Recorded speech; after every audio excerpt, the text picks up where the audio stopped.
Witam serdecznie, szanowni państwo, witam w przerwie.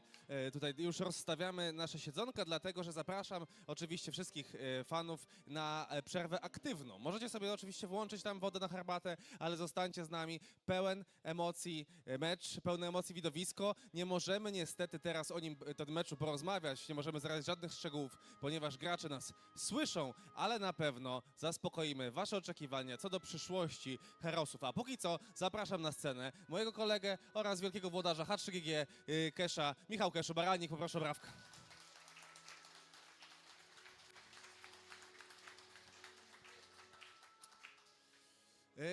Michale, nie możemy rozmawiać o spotkaniu, więc może porozmawiamy o tym, co ci się póki co podoba w finałach. Zakładam, że wszystko, no ale co szczególnie, jak widzisz ten finał, który zorganizowaliście wraz z całą ekipą H3GG, czy dzięki oczywiście waszej pracy, uprzejmości sponsorów oraz wszystkich widzów, którzy są z nami przed odbiornikami oraz w studiu? Widzów, przede wszystkim widzów. Oczywiście głównym sponsorem wydarzenia jest Lenovo Legion, ale też drugim głównym sponsorem tego wydarzenia są nasi widzowie, nasze community, osoby śledzące nasze transmisje, widzowie, którzy siedzą tutaj na publice i to jest chyba to, co najbardziej mi się podoba, nasze community. Te wszystkie uśmiechnięte twarze, które widzę tutaj na kanapach, te wszystkie słowa, które mogę zamienić właśnie z ludźmi, którzy przyjechali na event, to jest chyba najpiękniejsze. Jest to niezwykłe, prawda, że mamy w tym momencie kibiców, nie widać tego, państwo przed odbiornikami tego nie widzą, ale ludzie reagują żywiołowo, reagują na porażki, na błędy, nawet potrafią zareagować brawami na ziemię dostaną przez bohatera w trakcie jego rozwoju. Jest to coś niesamowitego. Czy spodziewałeś się aż takich emocji wśród widowni zgromadzonej w studiu? No, przede wszystkim gry dopisują, bo gdybyśmy mieli jednostronne pojedynki, to pewnie by nie było aż tak ciekawie. Mówię przede wszystkim przez pryzmat wczorajszego pojedynku, dane było mi go komentować. No, pełen miszmasz emocji, przez to było słychać publikę nawet u nas na stanowisku komentatorskim. Wiem, że nasze mikrofony łapały nawet to, bo oglądałem sobie zapis transmisji, więc no to jest to piękno tego wydarzenia na żywo. Jasne, fajnie zrealizować takie wydarzenie w profesjonalnym studio, ale wydaje mi się, że klimat nie jest ten sam, co tutaj.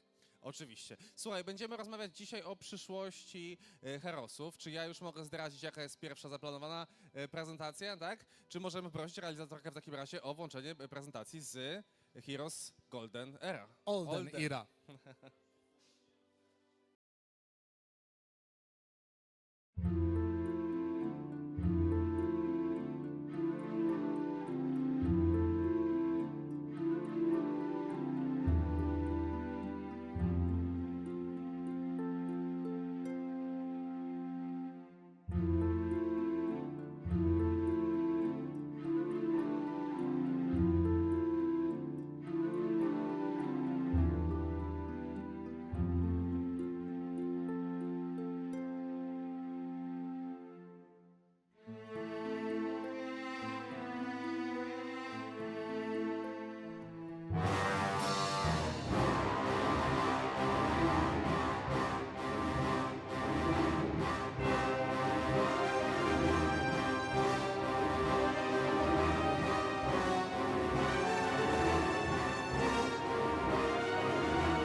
Michale, wygląda to niezwykle tajemniczo, ale bardzo trójkopodobnie, bym powiedział. Jakie ty masz oczekiwania względem kolejnej części Herosów? Chyba nie mam jakichś bardzo dużych oczekiwań, ale przez to, że nie lubię się zawieść. Natomiast ja dość dużo już wiem o tej grze, bo miałem okazję widzieć dużo materiałów troszeczkę wcześniej, jako jedna z osób, z którą były konsultowane niektóre rzeczy. Wręcz też wczoraj wyszedł wywiad ze mną właśnie tutaj z deweloperami Olden Era, przepraszam najmocniej. I no, oczekiwań może nie mam wysokich, ale marzy mi się, żeby ta gra była kompletną grą. Tak jak mówiłem wczoraj, no nadchodzi trochę złoty czas dla Herosów, właśnie między innymi przez Olden Era I pokładam duże nadzieje w podejściu deweloperów. Bardzo podoba mi się to podejście deweloperów właśnie ze względu na te konsultacje z graczami, konsultacje ze streamerami, ze sceną turniejową i w ogóle kierunek, który obiera ta gra.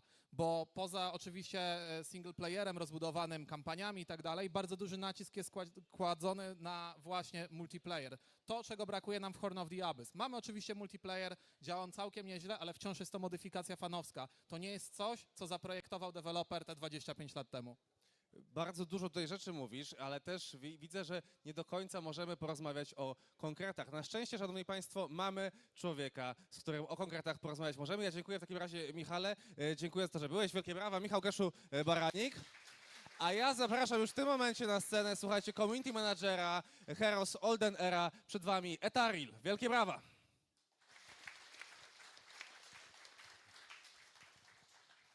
Witaj Maćku, miło Cię. Witam cię, Bartku. Słuchaj, nie wiem, na ile ty możesz zdradzać. Oczywiście pamiętaj rzeczy, że nie zawsze możesz tutaj gdzieś tam nam odmówić, ale czy zgodzisz się na przykład na to, żebyśmy zrobili rundkę pytań od widzów, zanim ty przedstawisz swoje stanowisko na temat Olden Ery, potem ja zapytam, a potem być może ktoś jeszcze będzie chciał o coś dopytać. Czy to jest w porządku? Myślę, że możemy tak powiedzmy po 2-3 pytania tutaj zadać i zobaczymy, co z tego wyniknie. nie? Okej, o Jezu. Okej, szanowni państwo, to w takim razie, Bartku, powiedz mi, czym zajmuje się w ogóle community manager, co to jest za funkcja i jaką ty masz rolę właśnie w tej świecie tych nowych herosów? No więc tak, ogólnie rzecz biorąc, no to ja w świecie Heroesów siedzę praktycznie od mojego dzieciaka. Na Kwasowej Grocie, portalu poświęconym Heroesom od 2009 roku. Natomiast jako community manager... Mikrofon na brodę, będziecie Dobra. tak słychać. Natomiast jako community manager jestem tutaj od dość niedawna. Moim głównym zadaniem tutaj polega to na tym, że rozmawiam właśnie z wami, naszymi tutaj fanami, widzami oczekującymi właśnie na Olden Erę. Zbieram to, co nam mówicie na temat gry, przekazuję dalej, analizujemy to później z teamem, co z tego wynika. No i w oparciu o to, co się od was dowiemy, no to działamy dalej, nie? Dobrze, to w takim razie czego możemy się już na 100% spodziewać o następnej części herosów? Znaczy tak, no tak jak już pokazywaliśmy na przykład na devlogach, no to na pewno będziecie mogli się spodziewać chainowania, tak? Chainowanie, tak jak teraz jest obecne, tak pozostaje. Mówiliśmy właśnie o tym w devlogu poświęconym normalnie trybowi klasycznemu, tak? Będziecie mogli się spodziewać na pewno tego, że będziecie mieli zmienny movement speed jednostek, tak? Tak jak teraz na przykład jak macie zombiaka, tak? No to postać z zombiakiem chodzi wolniej niż postać powiedzmy z nimfą. To są takie gwaranty, tak? Myślę, że każdy, kto grał w Heroesy 3, który jakby wyrósł na tej serii, czy kto gra na przykład w gry właśnie w serii jakby od strony PvP, to myślę, że nie będzie miał dużego problemu z oswojeniem się tutaj z Olden Erą, ponieważ no między innymi do was też jakby staramy się trafić z tym wszystkim, nie? Dobrze. Powiedz mi w takim razie, bo słyszałem, że jest 6 zamków, z czego jest 5 ogłoszonych. Tak. Czy możesz ogłosić dzisiaj 6? Nie, ale będę mógł dzisiaj poopowiadać o jednej postaci z tego zamku. Pokrótce, ale jednak. No dobrze, to w takim razie zdrać tych 5 zamków, które możemy ogłosić. No więc tak, pierwszy zamek jaki mamy to jest Temple. Nazwa tutaj na razie w języku polskim jest świątynia, ale myślimy jeszcze nad tym, czy przy tym zostaniemy. Czy jest to odpowiednik Kastla naszego z mnichami W pewnym i aniołami? sensie tak. Temple to jest frakcja na Żedamę, która jest stosunkowo niedawno na tym kontynencie. Są, że tak powiem, pewnymi nowo przybyłymi na ten kontynent, w wyniku czego nie są też zbytnio lubiani przez, że tak powiem, rdzennych mieszkańców. I pod względem gameplayu i jednostek rzeczywiście jest to taki odpowiednik właśnie Heroesowego zamku, tak? Heroesowego Castle'a, Havenu, przystani, jak zwał, tak zwał, tak? Następnie co mamy, to mamy Necropolis, tak? Czyli typowo nasi nekromantów, nieumarłych wampirów.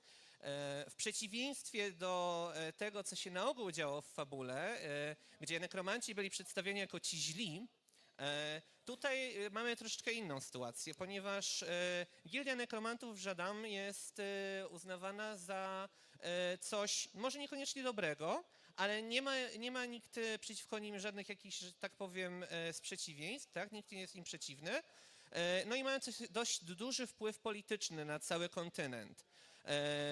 Gildia składa się tutaj głównie z wampirów, nekromantów, innych użytkowników magii, że tak powiem, dość kwestionowanej bądź wymagającej naprawdę niesamowitej ambicji. No i tak jak mówiłem, też właśnie mają ten duży wpływ polityczny, dzięki czemu każda inna frakcja, która jakby jest wmieszana w ten konflikt na Żadam, ma z nim jakieś relacje, no za wyjątkiem Kościoła Słońca, no bo się nie lubią z oczywistych przyczyn praktycznie, nie? No dobrze, Kościół Słońca to? Kościół Słońca to właśnie nasze temple, Nasze tak? temple, Bo Kościół Słońca właśnie jest tym odpowiednikiem ludzi na tym kontynencie. Dobrze, czyli mamy już dwie frakcje. Tak. Zakładam, że pewnie skoro anioły, to będą i demony. I tak i nie, bo jakby głównym złym w Golden Era jest właśnie nasz Hive, czyli Rój. I pokrótce mogę opowiedzieć w ten sposób, że z tych osób, które pograły w serię Might and Magic, czyli serię RPG w świecie Heroesów, w Might and Magic 8 natrafiliśmy na gniazdo półświadomych os, które, no tam z nimi walczyliśmy głównie jako z przeciwnikami, ale z naszej perspektywy jako teamu był to taki ciekawy plot point, który możemy wykorzystać, w związku z czym rozwinęliśmy jakby lore skupiony wokół tego i Rój to właśnie takie insektoidy, które wcześniej były obecne na Żedam, z którymi wcześniej już mieszkańcy tego kontynentu mieli do czynienia, a które w wyniku tego tajemniczego lorda, o którym jeszcze nie możemy mówić, zostały wypaczone, no właśnie ruszyły na podbój tego kontynentu i tutaj mieszają, a niestety z uwagi na to, że no, wcześniej były wszystkim znane, nikt się z tym zbytnio na początku nie przejmuje, no bo no, co to tam są robaki, co się będę przejmował, nie? I to jest zmartwienie tego, co ma tam problemy, a nie moje. No i tak to mniej więcej właśnie wygląda na początku, później no, się to sytuacja rozwija i jest coraz dynamiczniej w związku z nimi. No dobrze, czyli już mamy 3 zamki, 2 Tak. ostatnie to? Kolejnym zamkiem są siły, oficjalnie mówimy na nie Sylvan, ale chodzi o Las Murmur Woods z Might and Magic 8. Jeśli dobrze kojarzę, to była to ponura knieja w polskim tłumaczeniu, ale nie dam sobie ręki uciąć. Jest to zgromadzenie zarówno elfów, które tam mieszkały, jak i różnych rodzajów stworzeń, które tam miały miejsce, które tam rezydowały, czyli między innymi tam były różnego rodzaju trolle, różnego rodzaju duchy, inne tego typu stworzenia naturalne, ale także tam w Żadam, po naszym rozwinięciu jakby tego całego kontekstu, spotkamy również też elementalistów, którzy razem jakby w tej unii z druidami zamieszkającymi w tej kniei zajmują się między innymi przywoływaniem żywiołaków, co też właśnie wpływa na to, że Żadam ich później sporo miało w tym Czyli roku. mamy taki mniej więcej odpowiednik Miasta Natury z 4. części albo Ramparta z 3. Powiedziałbym, że to bardziej taka hybryda Rampartu z Confluxem. O, ciekawie. Coś w tym stylu, przynajmniej pod względem fabularnym, tak? Dobrze. I ostatnia, którą możemy zdradzić Tak. dzisiaj? No i ostatnie na dzisiaj to jest nasz dungeon, czyli loch. Mieliście może, że niektórzy z was już mieli okazję zobaczyć na naszych streamach roster lochu, ponieważ pokazywaliśmy go na streamach. Z tego co pamiętam, właśnie jak był wywiad z Lexijawem, to na jego streamie było to widoczne. I Loch jest dość ciekawą frakcją pod względem fabularnym, ponieważ jest zupełnie inny w porównaniu do reszty. W przypadku Świątyni Słońca, no to mamy nowo przybyłych ludzi z ich wiarą i jako wielką teokracją, próbujących tutaj ogniem i mieczem wprowadzić swoje zasady. Mamy Gildię Nekromantów i Kościół Księżyca, który jakby jest razem z nimi, którzy już tam istnieją od jakiegoś czasu. Mamy super antyczną tą knieję elfów, żywiołaków i elementalistów i innych stworzeń naturalnych. Mamy tę naszą tajemniczą frakcję, o której na razie nic więcej nie powiem. Mamy nasz rój, no i właśnie zostaje loch. Wedle fabuły Might and Magic na Żedam głównymi mieszkańcami są mroczne elfy Alvaru.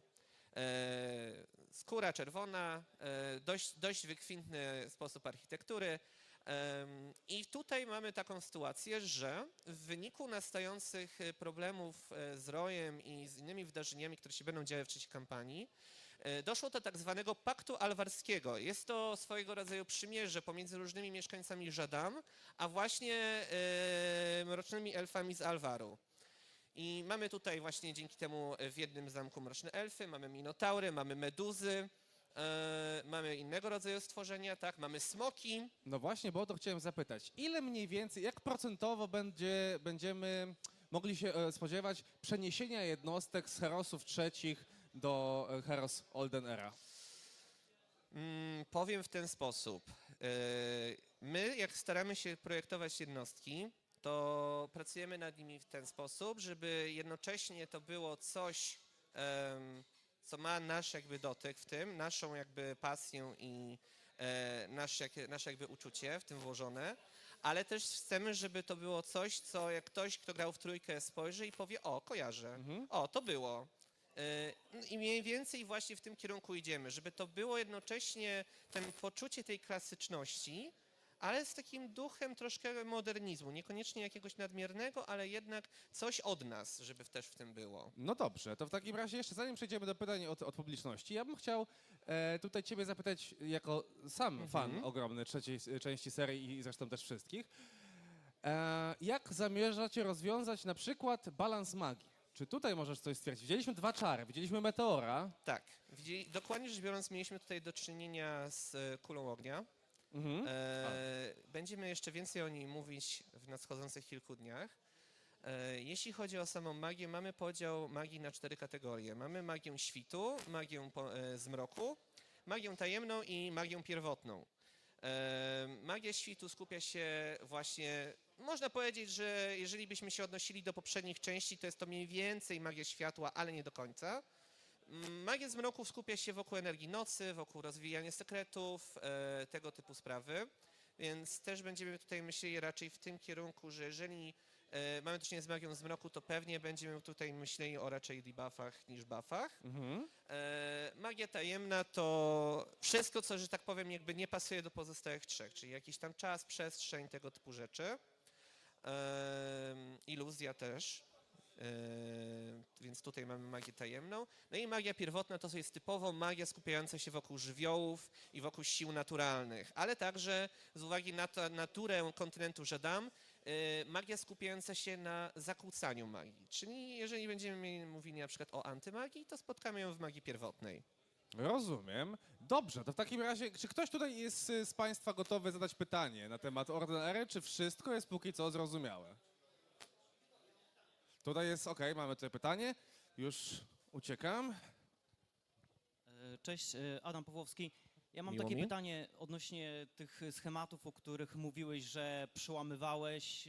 Jest tam dużo pomieszanych jakby elementów i wątków.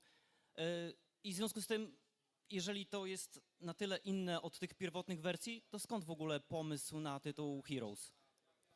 Jakbym mógł jeszcze raz tylko poprosić o dokończenie tych ostatnich kilku słów, bo nie słyszałem za dobrze. Jeżeli jest tak dużo pomieszanych wątków i przełamanych tych pierwotnych elementów, struktury, frakcji, to skąd pomysł Pytamy o na klasyczną Heroes? konwencję, tak? Że dlaczego, jeżeli tyle jest zmieszana konwencja, skąd ten pomysł, żeby jakby się cofać, tak? Nie. Jeżeli jest tak dużo rzeczy zmienionych w porównaniu do pierwotnych, tradycyjnych wersji, to skąd pomysł na nazwę Heroes do tej gry? Dlaczego Heroes, tak? Innymi słowy. Że powiem tak, my wszyscy w Unfrozen jesteśmy fanami serii, gramy w nią, wielu z nas gra w nią od dziecka. Ja na przykład zacząłem grać w Heroesy mając 5-6 lat, więc no praktycznie się wychowałem na tej grze. Teraz człowiek 30 wiosen zebrał i jakoś się nie czuje z tym, nie czuje się dużo jakoś starzej z tym, a dalej gra w Heroesy. I dla nas jest to projekt tworzony z pasją i z myślą, żeby uhonorować całą historię serii, zarówno Might and Magic, jak i Heroes of Might and Magic. I dlatego właśnie też ten tytuł nie jest nazwany Heroes, tak? Ponieważ jest to jakby nasz taki prezent, można tak to nazwać, nasz dar, nasza forma hołdu dla całej serii. Tak? Że chcemy coś pokazać, chcemy coś dodać do tej serii i chcemy, żeby ci, którzy w tą zagrają, również mogli się z tego cieszyć i również mogli odnosić z tego dumę, że minęło tyle lat, a seria dalej jest rozwijana i robią to ludzie, którym zależy na tym, żeby wyszło dobrze. Zwłaszcza, że... Halo, halo? O, słychać mnie? Słychać. Zwłaszcza, że my cały czas zostajemy w lorze Might and Magic, Dokładnie. Tak? Czyli używamy herosów, gramy nie RPG z pierwszej osoby, tak jak seria Might and Tak. Magic, tylko gramy herosami, tak? A cały czas poruszamy się w świecie Might and Magic, czyli jest to Heroes of Might and Magic. Cały czas Heroes of Might and Magic. Dobra, jeszcze jedno pytanie i szybciutko i lecimy dalej. Halo, halo, cześć, Krzysztof. Ja mam takie bardzo ważne pytanie z perspektywy gracza multiplayer. Czy w nowej odsłonie zobaczymy MT Firewalka? A już, Jeszcze żeby, raz. czy w Głośniej. nowej odsłonie serii zobaczymy szablon MT Firewalk? Ale żeby już poza żartem, bo jest to trochę żart. Rozumiem, że chodzi po prostu, czy zobaczymy więcej szablonów niż na przykład Jebus Cross czy Outcast, tak? Bardziej pytanie kieruje się w tą stronę, czy w tej nowej odsłonie zobaczymy szablony lustrzane w ogóle jako takie? Powiem w ten sposób. Na chwilę obecną, no wiadomo jak deweloperka działa, wszystko jest, że tak powiem, in flux, tak? Czyli w biegu wszystko się zmienia w każdym momencie.